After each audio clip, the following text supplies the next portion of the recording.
महाराष्ट्र से कांग्रेस के रुकने राज्यसभा इमरान प्रतापगढ़ी ने नांदेड़ में एक बड़े जलसे से खिताब किया।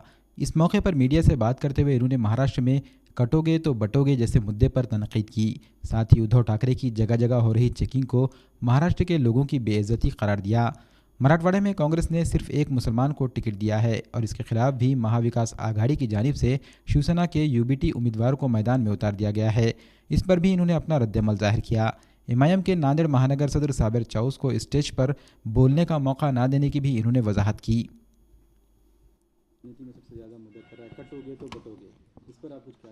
मुझे लगता है इस मुद्दे को तो महायुति के सहयोगी दलों ने ही नकार दिया। आपने अजीत पवार जी का इंटरव्यू नहीं सुना है क्या? महायुति आपस में ही इस नारे पर सहमत नहीं है और कोई भी इस नारे पर सहमत नहीं हो सकता। उनका कुछ भी नारा हो, हमारा नारा है आइए नफरत के बाजार में मोहब्बत की दुकान खोलते हैं।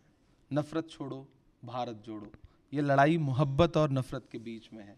और महाविकास आघाड़ी महाराष्ट्र की जनता से मोहब्बत करती है, प्रेम करती है। हम डेवलपमेंट की बात कर रहे हैं, हम महिलाओं को 3,000 रुपये देने की बात कर रहे हैं, हम उनको बसों का फ्री टिकट देने की बात कर रहे हैं, हम 25 लाख रुपए का हेल्थ बीमा देने की बात कर रहे हैं, हम नौजवानों को रोजगार देने की बात कर रहे हैं। और सबसे महत्वपूर्ण बात यह है कि हम महाराष्ट्र का जो इंफ्रास्ट्रक्चर है, महाराष्ट्र के लोगों का जो हक है, वो किसी दूसरे राज्य को छीन के न जाए, इसके लिए हम वादा कर रहे हैं।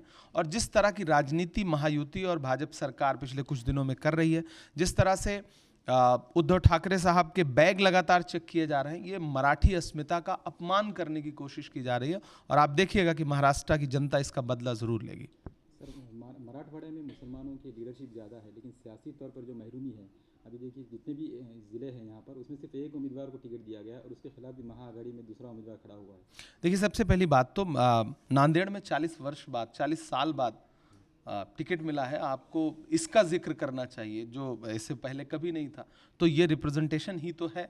फिर उसके खिलाफ महाआघाड़ी की शिवसेना उद्धव ठाकरे जो है नहीं, अगर कहीं इस तरह की कोई बात है तो मुझे लगता है कि लीडरशिप आपस में बात करके इसको शॉर्ट आउट करेगी। हमारे भी कुछ उम्मीदवार अलग अलग जगहों पे जो लड़ रहे थे, अभी कल आपने देखा होगा पार्टी ने कई नेताओं को सस्पेंड किया, ऐसे नेताओं को। और हम ऐसी ही आशा बाकी दलों से भी करते हैं। महाविकास आघाड़ी इंटैक्ट है, आपस में कहीं कोई मनमुटाव नहीं है और हम बहुत अच्छे से एकजुटता के साथ चुनाव लड़ रहे हैं। बीजेपी के अपोज में ये इलेक्शन लड़े जा रहे हैं, लेकिन यहाँ पर एक उम्मीदवार ऐसा भी है जिसके बड़े भाई साहब जो है लोकसभा के लिए दावेदार है, उम्मीदवार है उनके बीजेपी के। कांग्रेस का एमएलए के लिए टिकट लिया है उनके बड़े भाई जो है बीजेपी के। आज मैंने उनके लिए सभा की है और उन्होंने मुझसे कहा कि पिछली बार नांदेड़ साउथ से कांग्रेस पार्टी के लोकसभा उम्मीदवार 18,000 से जीते थे, इस बार 28,000 से जीतेंगे। मराठवाड़े में जो है औरंगाबाद का या उस्मानाबाद का जो नाम बदला गया है, अभी हम बोलते हैं कि हिंदू मुस्लिम राजनीति नहीं होनी चाहिए, लेकिन कांग्रेस का ये दावा है नफरत की सियासत खत्म होनी चाहिए। लेकिन जिस वक्त नाम बदला गया उस वक्त कांग्रेस उस हुकूमत यानी उसका हुकूमत का हिस्सा रही है। बिल्कुल, उस समय कांग्रेस पार्टी के जो एमएलएज थे उन्होंने अपना पक्ष देश के सामने रखा था। और अभी चुनावी सत्र चल रहा है, चुनाव निपट जाने दीजिए।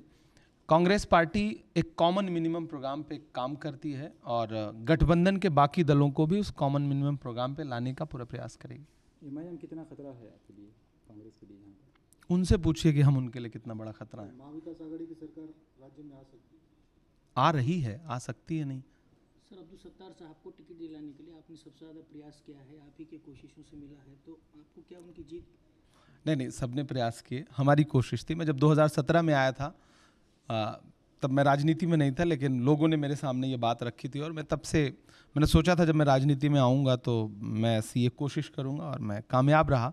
उसमें बहुत सारे लोगों का हाथ है और मुझे पूरा विश्वास है कि सत्तार साहब जिस तरह से नांदेड़ के लोगों के चहेते हैं और उनका बड़ा सम्मान है, वो कोई भी धर्म कोई भी ज़ात हो, नांदेड़ के लिए सत्तार साहब सिर्फ एक धर्म जाति के नेता नहीं है, सबके लिए वो साथ खड़े रहते हैं। मुझे पूरा यकीन है कि बहुत बड़े मार्जिन के साथ जीत करके सत्तार साहब आमदार बनेंगे।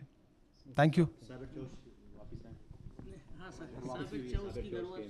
हाँ, आज मिले थे मुझे, 5 साल लगे उनकी आँख खुलने में। अच्छा है, हम उनका स्वागत करते हैं। स्टेज पे उनको कुछ मौका नहीं दिया गया? नहीं, कहाँ आपके स्टेज पे? नहीं, मेरे साथ ही थे। मैंने आप फोटो निकाल के देखिएगा, उनके कंधे पे मेरा हाथ है। आप कह रहे हैं कि सब ख्वाजा बिलाल साहब भी आ गए थे, फिर अब सब आ रहे हैं कांग्रेस में। हाँ, तो अच्छी बात है ना। अभी तो कुछ दिन बाद और लोग आएंगे।